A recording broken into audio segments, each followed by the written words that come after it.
Good morning, Olive, Arlo, and Frank. When we last left Exodus chapter 3, Moses was being told by God that he was going to send them back to Egypt. He's 80 years old. He's going to go back there. He's wanted for murder in Egypt. And he's going to go to Pharaoh, who's the person that wants him dead. And he's going to say to Pharaoh, I want you to let me take all these people, the Hebrews, the Israelites, out into the desert, and we're going to worship God for 3 days. Then we'll come back. And Pharaoh's going to say no. So the conversation continues as we watch beautiful kaleidoscopes in the background. Moses answered again, and if they do not believe me or pay attention to me, but say, the Lord has not appeared to you, the Lord said to him, what is in your hand? So Moses is going, okay, I go there and I say, you appeared to me. But what if they say, yeah, you're lying. You're a rabble-rouser. You're back here to rouse some rabble. So God says, well, what you got there in your hand, Mo?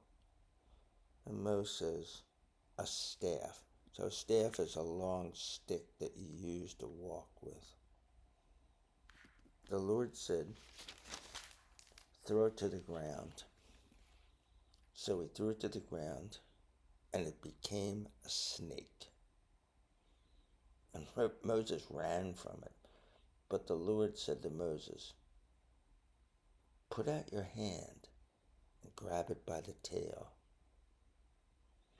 So he put out his hand and caught it, and it became a staff in his hand, that they may believe that the Lord, the God of their fathers, the God of Abraham, the God of Isaac, and the God of Jacob has appeared to you. So walk up there, talk to the elders when they go, like, nah, you're lying. Say, yeah, well, I'm going to turn this stick into a snake. And throw it on the ground, and it's going to turn into a snake. And they'll go, woo. And then pick it up, and it'll turn back into a stick. The Lord also said to him, put your hand into your robe. So he put his hand into his robe, and when he brought it out, there was his hand leprous, like snow. So he had leprosy, which is this horrible skin disease. So there were all like scabs and sores and things on his hand when he brought it out of his robe.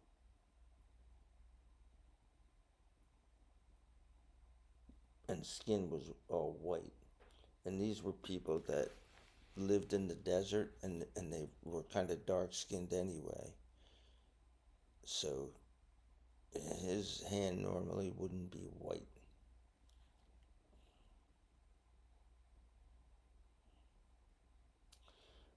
He said, put your hand back into your robe. So he put his hand back into his robe, and when he brought it out from his robe, there it was restored like the rest of his skin. So he's teaching him to do some magic tricks. I wonder why. But we'll find out when he gets to Egypt. Why would God teach this man magic? Hey, abracadabra, abracazam, wham, bam. Thank you, ma'am.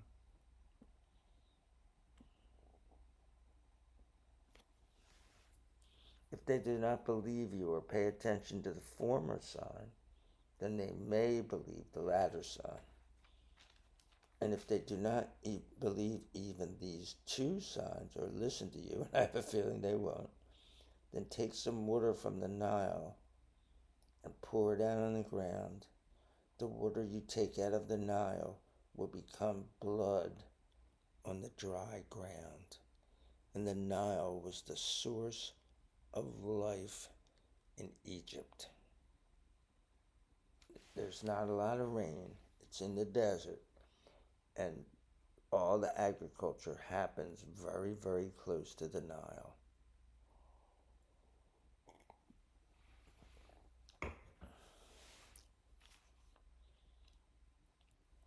So think now, like Moses is going to say, okay, you showed me 3 tricks. They're all amazing. Let me just go there and talk to him and make this happen for you, God. I'm your man. Think Moses going to say that? No. Then Moses said to the Lord, oh, my Lord, I am not an eloquent man, neither in the past nor since you have spoken to your servant, for I am slow of speech and slow of tongue. And some people think that he may have been a stutterer. The Lord said to him, who gave a mouth to man, or who makes a person mute or deaf, or seeing or blind? Is it not I, the Lord? So now go, and I will be with your mouth, and will teach you what you must say. But Moses said, oh, my Lord, please send anyone else whom you wish to send, like anybody but me. Then the Lord became angry with Moses and said, what about your brother Aaron, the Levite? I know that he can speak very well. Moreover, he is coming to meet you, and when he sees you, he will be glad in his heart. So we meet another of his family. We met his sister, who we're going to find out her name is Miriam, and which is the same name as Mary, the Virgin Mary, the mother of Jesus. Her name was Miriam in Hebrew. So you are to speak to him and put the words in his mouth. And as for me, I will be with your mouth and with his mouth, and I will teach you both what you must do. So it's like, oh, you don't want to go this alone? Let me give you your brother. I don't know about that. Okay, well, now you got him involved, but I'll be with you.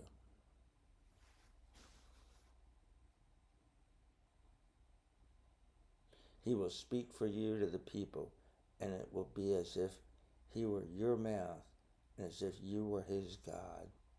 You will also take in your hand this staff with which you would do the signs. So I don't know if he's saying the staff you already have, you have to use that one, or, hey, Mo, here's another one. Here's a different one. See, we already know that God made that other staff turn into a snake, so it doesn't have to be a different one. But when God says, here's your tool, you have to take it. So Moses went back to his father-in-law Jethro and said to him, let me go so that I may return to my relatives in Egypt and see if they are still alive. So he's not telling Jethro, hey, like, I'm going to get a couple million people and bring them out of Egypt. Jethro said to Moses, go in peace.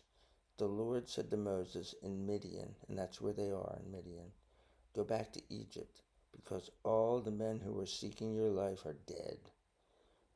Then Moses took his wife and sons and put them on a donkey and headed back to the land of Egypt.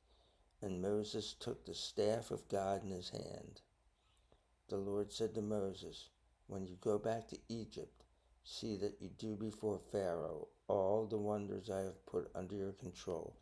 And this staff, we're going to see that he's going to have this staff to the end of his life. And we'll see the end of his life at 120 years old in this book as we reach the end of it.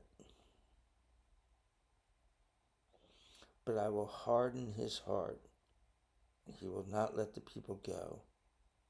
You must say to Pharaoh, thus says the Lord, Israel is my son, my firstborn. And I said to you, let my son go, that he may serve me. But since you have refused to let him go, I will surely kill your son, your firstborn. Now stuff's getting real. Now Moses has gone there and saying, okay, let us go to the field. Let us go to the desert and worship. We'll be back in 3 days. Pharaoh's going to say no. So I want you to tell him that I'm going to kill his oldest son because you're my oldest son. We're all children of God. The Jewish people are the children of God. They're the firstborn.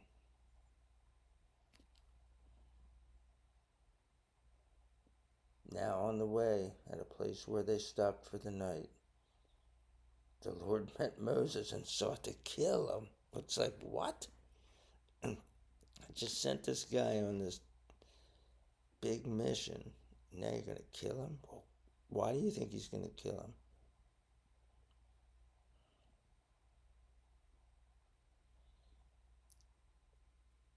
So his wife's going to save him.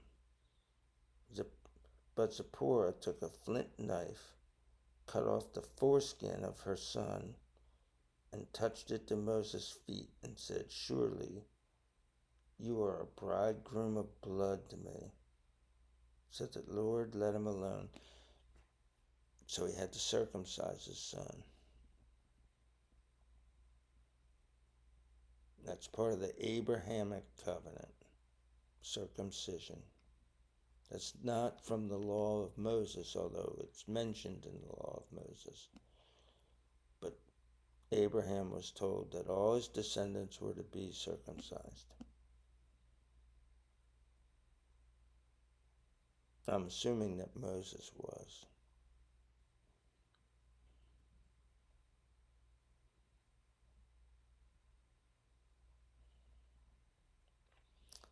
So the Lord let him alone. At that time she said, a bridegroom of blood, referring to the circumcision.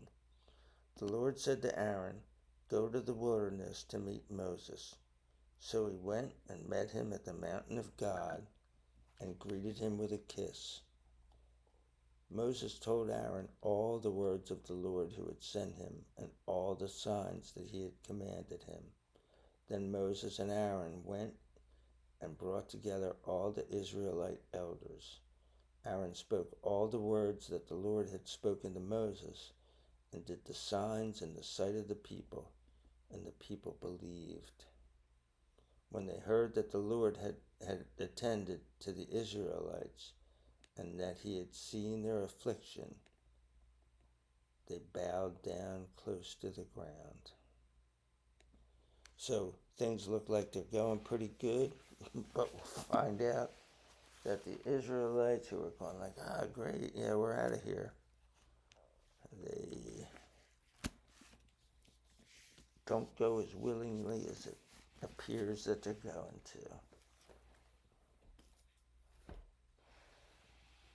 Strap yourselves in, because we're going for quite a ride with the children of Israel and their God. Till next time, peace out.